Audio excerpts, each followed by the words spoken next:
আসসালামু আলাইকুম, সবাই কেমন আছেন? আমার এই ছোট্ট একটুকটা জমি আছে, জমিতে কিছু বেগুন গাছ লাগাইছিলাম বৃষ্টির আগে।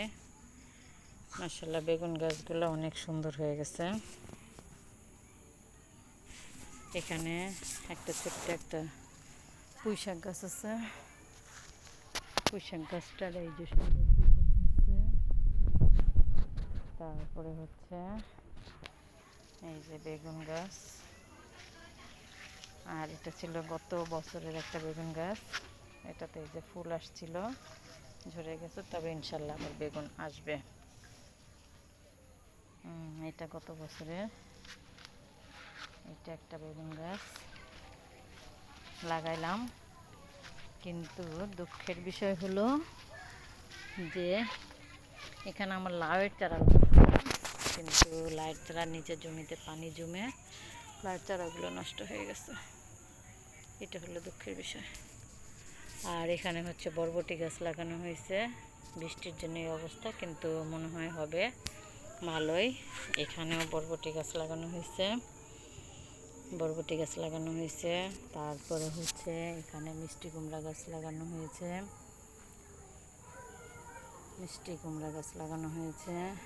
তারপরে চলুন আপনাদের আরও দেখাই। এখানে আমার একটা পেঁপে গাছ আছে জমিতে। এই হলো আমার পেঁপে ধরছে। এটা হচ্ছে রেড লিলি, এরকম একটা পেঁপে গাছ হবে। আমি নতুন, তাই নিজের হাতে লাগানো সবজির মজাটাই আলাদা। তারপরে আরও কিছু আছে, আপনাদের দেখাচ্ছি। এই দেখেন, এখানে গিয়ে আমার হচ্ছে আর একটা পেঁপে গাছ আছে। এই যে পেঁপের অবস্থা। সবাই দোয়া করবেন, নিজের হাতে সবজি চাষ করে খাওয়ার মজাটাই আলাদা। তারপর হচ্ছে চ্যানেলটা ভালো লাগলে সাবস্ক্রাইব করবেন, লাইক দিবেন, পাশে থাকবেন। তারপর আপনাদের এরপর আপডেট জানাবো আমার পেঁপে পাকলে।